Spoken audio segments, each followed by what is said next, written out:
नमस्कार दोस्तों, study with अंसराज channel में आपका बहुत बहुत स्वागत है। आज हम बात करने जा रहे हैं पालनहार योजना के बारे में। तो पालनहार योजना के बारे में पूरी डिटेल से बात करेंगे।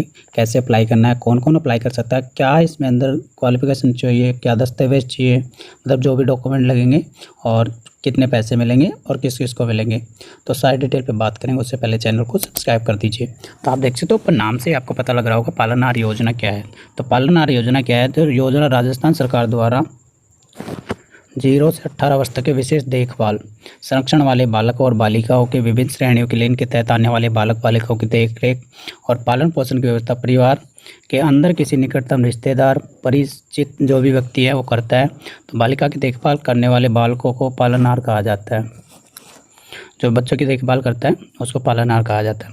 तो बालक बालिकाओं को आर्थिक, सामाजिक और शैक्षणिक विकास को सुनिश्चित करने के लिए सरकार ने एक मासिक आर्थिक सहायता प्रदान की जाती है। तो उसको पालनहार योजना के अंदर रखा गया है। तो कौन कौन इसके लिए अप्लाई कर सकते हैं, देख सकते हैं यहाँ पे। ये इसकी पात्रता है और ये इसके दस्तावेज है। अगर बच्चा अनाथ का है तो उसके माता पिता की मृत्यु प्रमाण पत्र होना चाहिए, और मृत्यु दंड दिया हुआ है, अगर आजीवन कारावास प्राप्त किया माता पिता और उनके बच्चे हैं तो दंडादेश का प्रति होनी चाहिए उसके पास।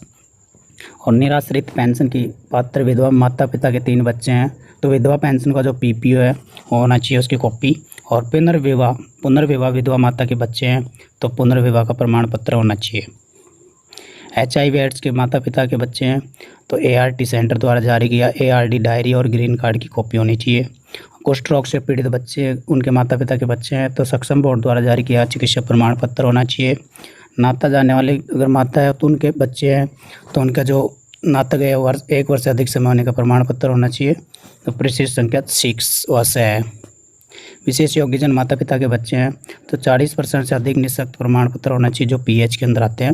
तलाकशुदा महिला है उनके बच्चे हैं तो तलाकशुदा का जो प्रमाण पत्र है पेंशन का PPO का उसकी कॉपी होनी चाहिए। पालनहार योजना द्वारा जमा करवाए जाने वाले अन्य दस्तावेज क्या क्या है? तो पालनहार का भामाशाह कार्ड होना चाहिए, पालनहार का आय प्रमाण पत्र, विधवा, तलाकशुदा, BPL इनका जो भी प्रमाण पत्र आपके पास होना चाहिए। मूल निवास का प्रमाण पत्र होना चाहिए, बच्चे का आधार कार्ड होना चाहिए, और बच्चे का आंगनबाड़ी में अगर रजिस्ट्रेशन है तो उसका प्रमाण पत्र होना चाहिए।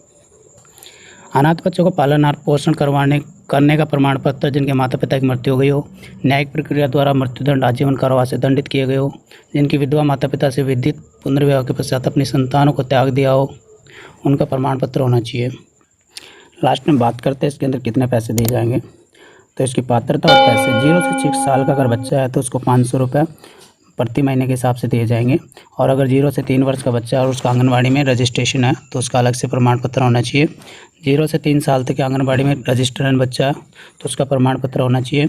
और 0 से 6 साल तक का बच्चा है तो उसको 1000 रुपये पर मंथ के हिसाब से आपके अकाउंट में डिपॉजिट किए जाएंगे, तो उसका प्रमाण पत्र लगाना चाहिए इसके साथ। और 2000 रुपये 1 साल के एक साथ अतिरिक्त मुफ्त दिया जाएगा, जिसमें विधवा और पालनहार और नाता पालनहार इसमें नहीं है एलिजिबल, तो इनके लिए एलिजिबिलिटी है और ये अप्लाई कर सकता है। बात करते हैं अप्लाई करने के, तो पालनहार की आय इनमें 1,20,000 से कम होनी चाहिए और एक बच्चा कम से कम 3 वर्ष से राजस्थान में निवास कर रहा हो। बात करते हैं आवेदन प्रक्रिया की, तो ई मित्र के द्वारा अप्लाई कर सकते हैं। भुगतान हेतु संबंधित जिला कार्यालय न्यायिक अधिकारिता विभाग से संपर्क कर सकते हो, और इसकी अधिक जानकारी के लिए इसकी वेबसाइट पे विजिट कर सकते हो sji.rajasthan.gov.in। वीडियो पसंद आया चैनल को सब्सक्राइब कर दीजिए और दोस्तों के साथ शेयर करना ना भूलें। धन्यवाद दोस्तों।